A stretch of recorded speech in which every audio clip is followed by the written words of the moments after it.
نحمده ونصلي على رسوله الكريم اما بعد فاعوذ بالله السميع العليم من الشيطان الرجيم بسم الله الرحمن الرحيم ختم الله على قلوبهم وعلى سمعهم وعلى ابصارهم غشاوة ولهم عذاب عظيم صدق اللہ العظیم۔ اللہ تبارک و تعالی نے ان کے دلوں پر اور ان کے کانوں پر مہر لگا دی ہے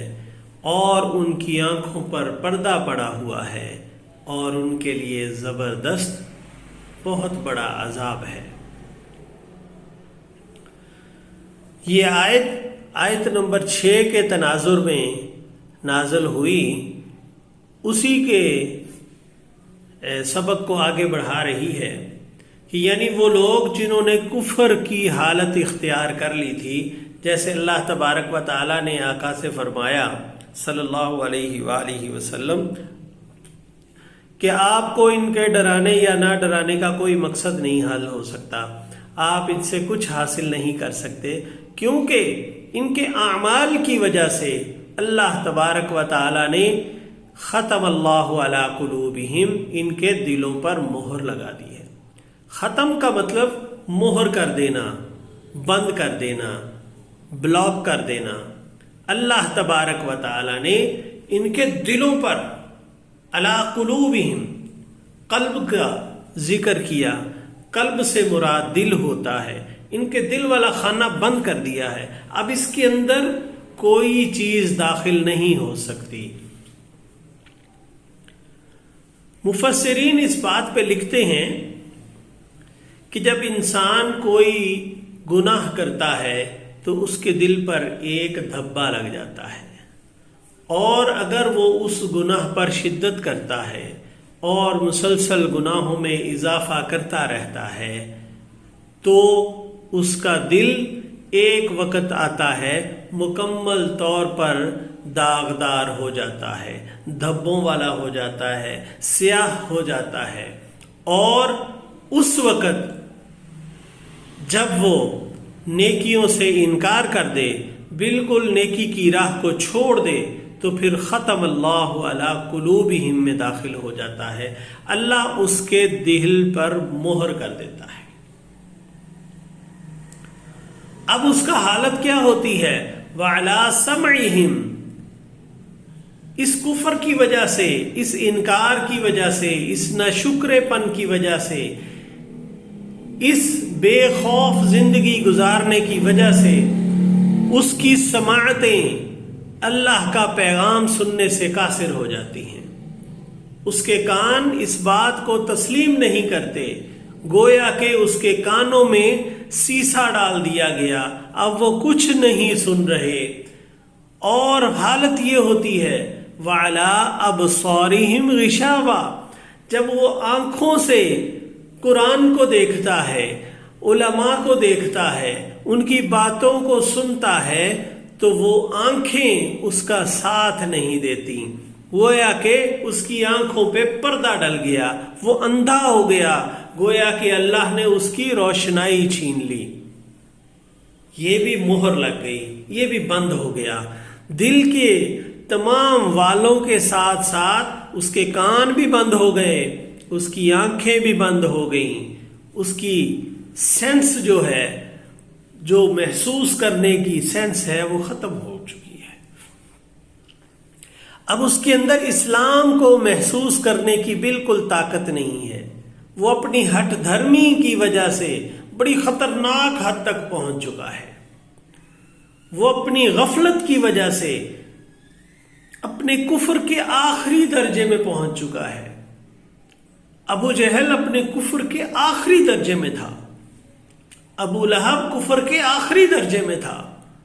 ہمارے درمیان بھی بہت سارے ابو لہب اور ابو جہل موجود ہیں، لیکن ہمیں کوئی حق نہیں ہے کہ ہم ان کی طرف انگلی اٹھا کے کہیں کہ تم فلاں ہو، تم فلاں ہو۔ ہم نے اپنے گریبان میں جھانکنا ہے، اپنے آپ کو اس کسوٹی پہ پرکھنا ہے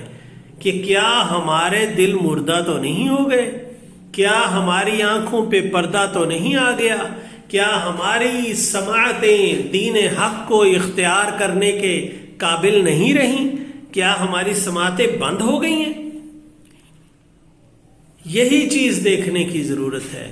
یہی چیز اللہ تبارک و تعالی ہمیں بتانے کی کوشش کر رہی ہیں، یہی چیز اللہ نے ہمیں سمجھانے کی کوشش کی ہے کہ اگر تم کفر میں اس حد تک بڑھ جاؤ گے تو یاد رکھو وَلَهُمْ عَذَابٌ عَلِيمٌ وَلَهُمْ عَذَابٌ عَظِيمٌ، تمہارے لیے بہت بڑا عذاب ہے، بڑا عذاب جو آپ کی تصور میں بھی نہیں داخل ہو سکتا، اتنا بڑا عذاب، اتنی بڑی قیامت، اتنی بڑی ذلت۔ عظیم کا مطلب بہت بڑا ہے، تا حد نگاہ عذاب میں آپ کو مبتلا کر دیا جائے گا۔ یہ اس وقت ہوگا جب آپ کے دلوں پر مہر لگ جائے گی۔ یہ پہلا سٹیپ ہے۔ آپ کفر کی حالت میں نکلے اور اگر آپ معافی مانگتے ہیں تو اللہ آپ سے درگزر کرتا ہے۔ میں یہ اکثر بات کہتا ہوں کہ اللہ تمہارے گناہوں کی وجہ سے تمہیں جہنم میں نہیں پھینکے گا۔ میں پھر دہراتا ہوں کہ اللہ ہمیں ہمارے گناہوں کی وجہ سے جہنم میں نہیں دھکیلے گا۔ اللہ ہمیں ہمارے گناہوں پر ہٹ دھرمی کی وجہ سے جہنم میں پھینکے گا کہ جب ہم گناہ کرنے کے بعد ڈٹ جاتے ہیں،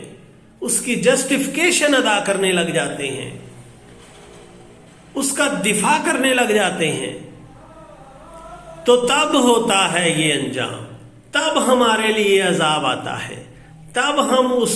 گناہ کی وجہ سے عذاب میں مبتلا ہوتے ہیں۔ اگر ہم گناہ کے کرنے کے بعد عاجزی اختیار کریں، اللہ سے معافی کے طلبگار ہو جائیں، جس انسان سے زیادتی کی ہے اس کے سامنے سرنگو ہو جائیں، کوئی فرق نہیں پڑتا۔ نبی پاک صلی اللہ علیہ وآلہ وسلم کے سامنے ایک صحابی پیش ہوتے ہیں اور کہتے ہیں کہ فلاں شخص مجھے گالیاں دیتا ہے، مجھے برا بلا کہتا ہے، آپ نے فرمایا معاف کر دو۔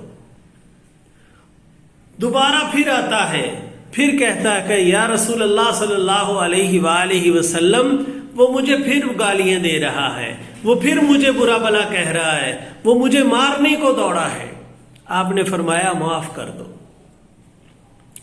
وہ تیسری دفعہ پھر آتا ہے اور کہتا ہے اللہ کے رسول وہ مسلسل مجھے